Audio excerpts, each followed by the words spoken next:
Jag against the LA Chargers. To call the action, here are Brandon Cotton and Charles Davis. EA Sports coverage of the NFL takes us to the StubHub Center, 20 miles south of downtown L.A.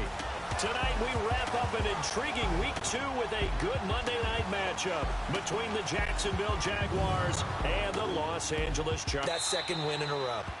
Meanwhile, for the visiting Jaguars, they too were winners last time out, so something's got to give here. And I love it when both teams come in off of wins. Great mindsets, and it usually leads to a really well-played game.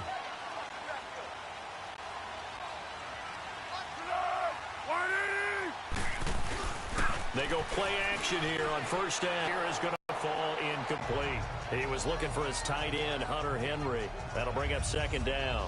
And that's one he's got to be happy to have back. There wasn't a hole open in the zone. You'd have to think on early downs like that first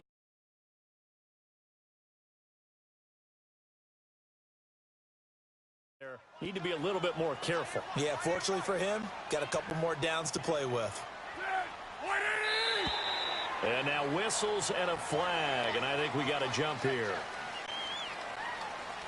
Encroachment, defense.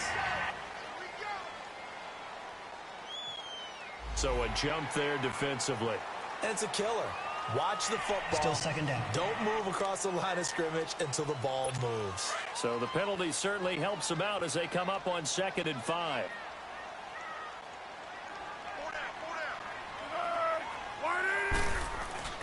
Here's a play fake as they set up to throw. He's going to look for it, and he fires one that's intercepted. Picked off by Tashawn Gibson. And his guys are going to get the football at their own 47-yard line.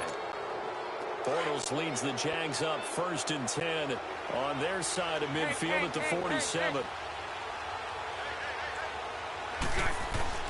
So after the INT, it's Bortles. Dancing to his left. And incomplete to open things up. The running back, Leonard Fournette, his intended receiver. And that'll bring up second down. Used to have a coach used to tell us all the time, those scouting reports aren't just to use up paper, guys. Well, nowadays, we're watching a computer screen, right? They scouted this team very well. Know that they like to use the running backs in the passing game. They covered that play successfully. Another throw on second down, and this one incomplete as well. Well, not to get too overcritical there because he knows what he's doing, but his shoulders looked a little off kilter there when he threw that. I don't think you're being overly critical there. You're just analyzing it, and he gets those shoulders right. That pass will go from incomplete to complete. Eluding the pressure right. Open man is Westbrook, complete. And he is tackled inside the 40, not quite to the 35. Now after the completion, we're going to get a timeout, an injured player. We'll step aside and come back to Carson after this. Line of scrimmage, the 37 on 1st and 10. First down, Bridgewater. Escaping the pressure right. Now he'll let it go deep right side. Oh, he had 6 points in his hands there. Couldn't hang on. Second down. Well, that certainly looked like something that they discussed all week in practice getting ready for this one. Take the big shot right out of the gate. At worst, you'll open up the defense a little bit, loosen them up, have them back on their heels. Flush to his right. Now he's going to throw, and this is going to be intercepted. Derwin James with a pick. He's continuing to be a big presence defensively. Remember last week, AFC Defensive Player of the Week, and a big pick.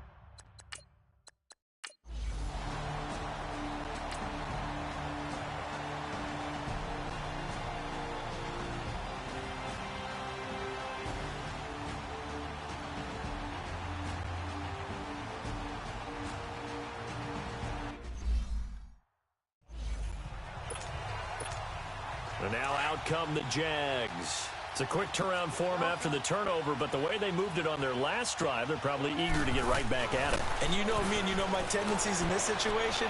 What do I want right now? Be aggressive. Got his man. It's caught. Touchdown, Jaguars. In for the score. And the Jags take advantage of field position on the turnover to cash this one in. But what a quick turnaround there. They get the football. Next play, boom, touchdown. I've been in a situation before where a turnover occurs. If you're over on the bench with your defensive mate and you talk about what to do on your next series, and all of a sudden you hear sudden change challenge, you got to get out on the field and defend right away. Not everyone is mentally prepared to go. Is that what is yelled on the C violation? No doubt. That'll be taken in the end zone. And he'll elect not to return this one, so they'll bring it out to the 25 on the touchback.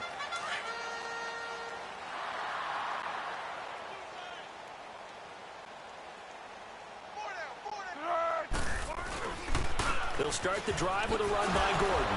And now running right through it. And it's been like this all night long. Nowhere to run as they stop him behind the line. This will be a 2-yard loss on the play. And that'll make it 2nd and 12.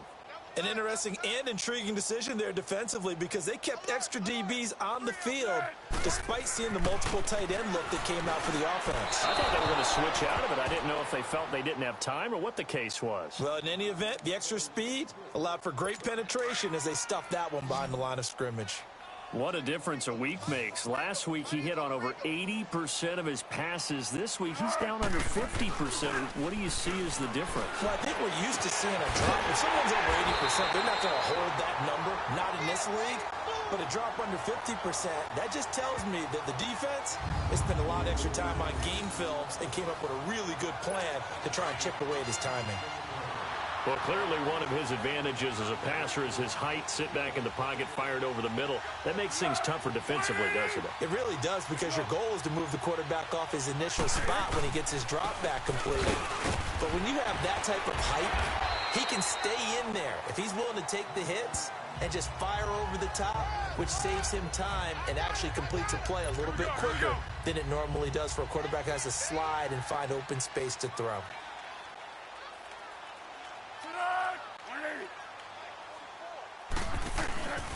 On 2nd down, they'll run with Gordon. And here he'll be brought down a little shy of the 35 at the 36. They get 5 out of that one, and it moves the chains. At this stage of the game, the run-pass numbers are a little bit out of whack because most of their yardage has come through the air. But in a sense, that just sets things up for big runs like that because the defense might be a little bit off balance. They picked up another 1st down with that run. And a short gain down to about the 33. 3 yards on the pickup there, and it'll be 2nd down. They tried a quick hitter inside, but that one was swallowed up because what they were hoping, those big deep move laterally and open up a crease that they can run through. Didn't happen on that play. Going deep, and it'll be intercepted. A.J. Boye with a pick, and a big turnover there as his guys will get the football back. So that's back-to-back drives where they've thrown an interception. Ordinarily, we look at the offense and say, what's going on with your scheme? Maybe we should look at the defense and just give them a whole lot of credit. They've got them frustrated right now. Bridgewater to throw it. Flushed out right. Now he'll let it go deep right side. So they took a shot on 1st down but couldn't connect. One of the toughest things about playing defensive back is pattern reading, trying to figure out what they're doing. And on that one, they had the fly, just sending a guy downfield with the in route accompanying it, what people call a dagger route, trying to hit the guy underneath after the clear out. In this case, though, they're not able to get it done. Yeah, they said forget the underneath route. They went for the guy on the fly, but as you said, incomplete. A 2nd down pass play there, but it's incomplete. So back-to-back incompletions, and that has them staring at a 3rd and 10. Throwing Bridgewater. Eluding the pressure right. On the run, he'll let this go deep right side. And incomplete. The contact made the ball roam free and brings up 4th down. You hear the calls for a penalty, but I just don't think so. I think in this situation, the defender was making sure his guy couldn't hold on to the football. So I don't see anything to warrant you the flag. No, I'm with you. There was contact, but I'm happy they kept that flag in the back pocket. The 3 straight incompletions, they don't care. That hasn't dissuaded them. They're going to go for it on 4th. They're indeed going for it. Bridgewater escaping the pressure right. He rifles one that's intercepted. Picked off by Casey Hayward. And a huge return as he'll take this one all the way down inside the 30-yard line. Okay, it's real simple to say from here, but we know that sometimes as a quarterback, you've got to know when to say when and just throw it away. Flushed out to the right. Tries to make something out of nothing here, and he winds up floating one downfield. It gets intercepted. Benjamin with it over the middle. And he'll be brought down at the 21, just shy of the 20 in the red zone. One thing you're hoping for when you run drag routes, you're able to hit a receiver. Back now at the StubHub Center in Carson. And this is a blowout so far as we get set for the fourth quarter. A very one-sided affair. Now Foles sets up the screen to Gordon. And he's able to get it to the edge of the red zone at the 20-yard line. Only a yard there. Sniffed out well defensively, and it brings up third.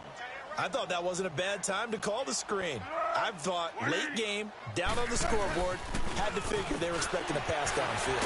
So the edge rushers, they're coming. That could have hit big. You're right. Good recognition defensively to snuff that one out. It's an 8-yard pickup and leads to a new set of downs.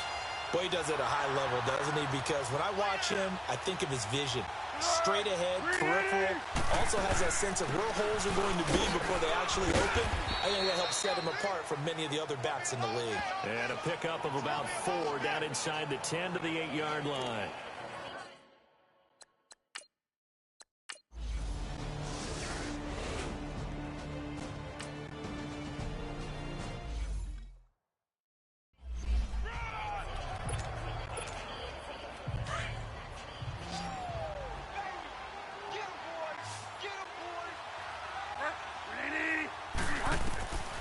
Throwing here, Bridgewater.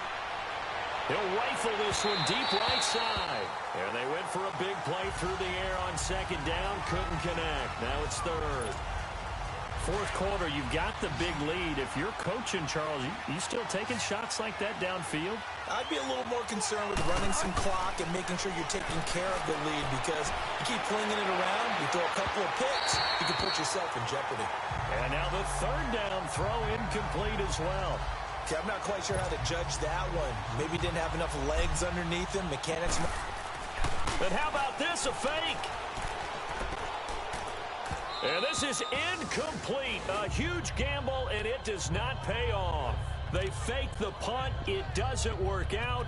Well, not only did they try to fake it, they put the ball in the arm of their punter, and it didn't work out. Not the quarterback. No. The punter. Oh, yeah. Yeah, risky. It is so funny because when it works, genius. When it doesn't work, not so smart. Not so genius. In this case, not so genius. I do admire that he went for it. And this is going to be incomplete. I hope I don't sound too rah-rah on that one, but that's the exact right throw. Either your receiver gets it or no one gets it. Give him a lot of credit for being really precise with it. Got rid of it. No one got it. The play-action fake. They'll look to throw.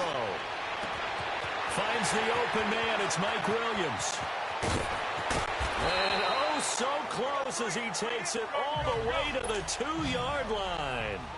A big play there for L.A. 55 yards.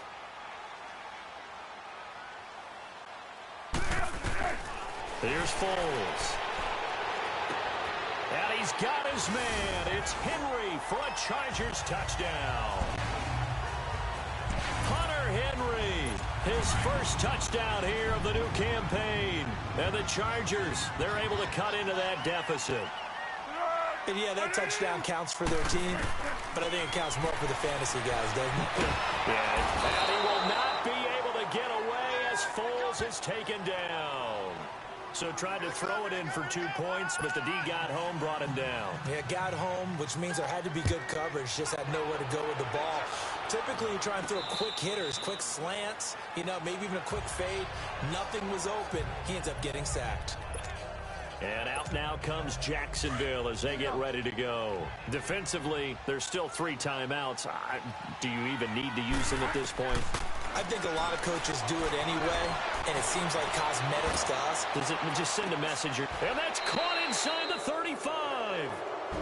The Jaguars going to go ahead and use their first timeout. That'll leave them with 2 remaining. We'll be back after this. So the big play changes the complexion of things. Here's 1st and 10 just outside the 30. Here's Bridgewater. He'll rifle this one deep right side. And that is incomplete. Down to 15 seconds now. Fair to say the secondary play, whichever side you're on, hasn't really been a glowing exhibition so far, but a nice job there to prevent a long completion. I agree with you, but at some point, someone had to make a play and try and stop this exhibition. And that is caught. Touchdown, Jacksonville. As his guys are in for 6, and the Jaguars add on to their lead. Looking like they're well on their way to a 2-0 start. All smiles right now on that sideline, isn't it? As well there should be. It's hard to win a game in the NFL. We hear it all the time. We know that it's difficult. But guess who's smiling? But inside is thinking 24-hour rule because we're going to have to play again next week. Boss man. Oh, without a doubt. The head coach, he wants them to feel good, but at the same time, find a way to keep improving. And now what the heck is this? A punt formation from the red zone? And that's incomplete. Clock stops with 10 seconds left. Now a final chance to stop it here as a timeout comes in with 10 seconds left in the game. The kickoff unit is out on the field, and they will send this one away. This will be fielded on the back line of the end zone. And no run back here. This will be a touchback, and it comes out to the 25-yard line.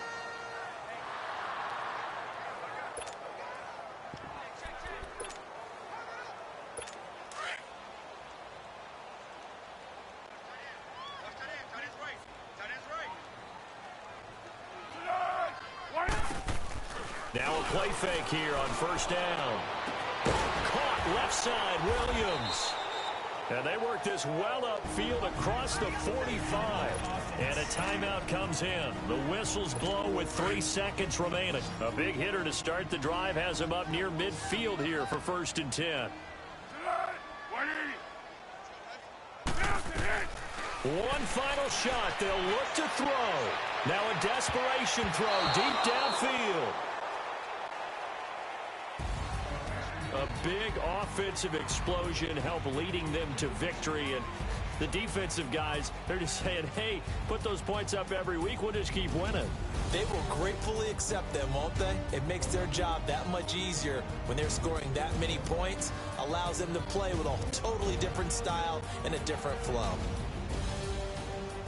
So for the Jags, it was a great all-around performance as they come out of this one with the victory. And they'll return home next week to take on the Carolina Panthers. Meanwhile, for the home team here, they'll fall to 1-1. And they'll try to get back to their winning ways next week as they head to Indianapolis to take on the Colts. I'm Brandon Gaudin. Certainly have to thank Charles Davis, my broadcast partner, and our entire crew. We'll catch you next time right here. It's the NFL on EA Sports.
you.